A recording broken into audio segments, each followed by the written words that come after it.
नमस्कार दोस्तों, मैं हूं अभिषेक और आप देख रहे हैं सॉल्व टैक्स प्रॉब्लम। दोस्तों, आज के वीडियो में हम लोग नोटिफिकेशन नंबर 35/2021 के बारे में बात करेंगे, जो कि 24 सितंबर को आया है। और इस नोटिफिकेशन में रूल 10A और रूल 10B के थ्रू काफ़ी इम्पॉर्टेंट मैसेज दिया गया है। तो सबसे पहले हम लोग बात करेंगे रूल 10A के बारे में। रूल 10A क्या है? रूल 10 है रिलेटेड है बैंक अकाउंट से, जो बैंक अकाउंट GST रजिस्ट्रेशन करने वक्त हम लोग फर्निश करते हैं।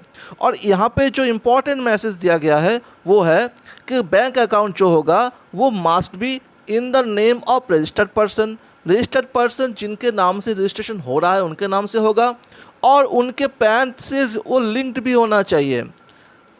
And obtain on permanent account number of the registered person. Okay, अब यहाँ पे एक प्रोविजन दिया गया है जो कि बहुत वाइटल है। वहाँ पे बोला गया है provided that in case of proprietorship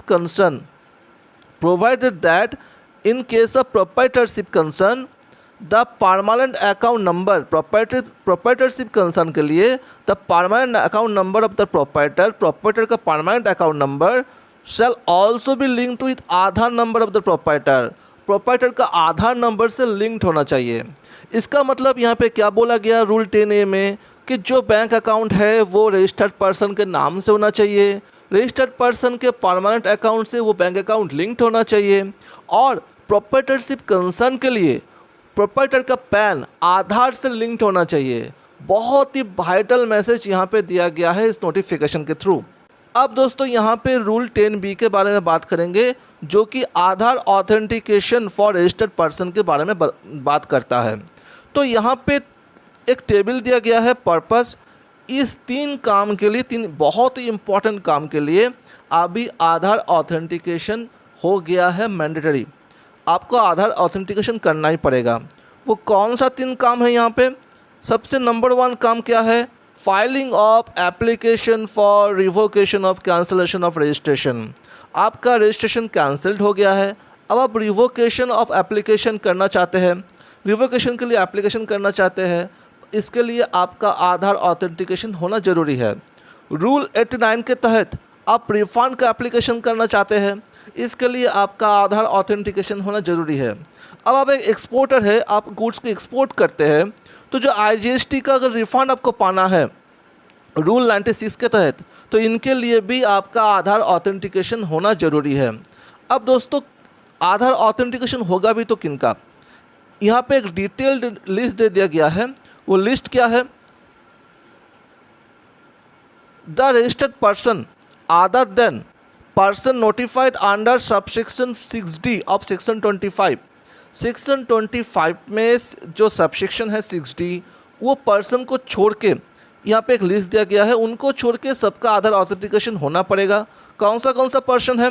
अगर प्रोप्राइटरशिप फॉर्म है तो प्रोप्राइटर, पार्टनरशिप फॉर्म है तो कोई भी पार्टनर, अगर कंपनी है, अगर HUF है तो फिर कर्ता, अगर कंपनी है तो फिर उनका मैनेजिंग डायरेक्टर या फिर होल टाइम डायरेक्टर, फिर अगर एसोसिएशन ऑफ पर्सन है, बॉडी ऑफ इंडिविजुअल है, सोसाइटी है, ट्रस्ट है, तो कोई भी member of the managing committee का आधार का ऑथेंटिकेशन होना ज़रूरी है।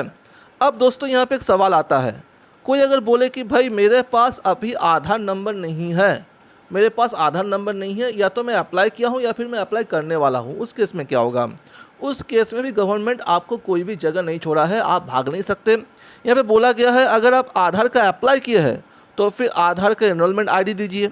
अगर अभी तक अप्लाई नहीं किए हैं तो फिर या तो बैंक पासबुक दीजिए जिस पर आपका फ़ोटोग्राफ है, वोटर ID कार्ड दीजिए, पासपोर्ट दीजिए, या फिर ड्राइविंग लाइसेंस दीजिए।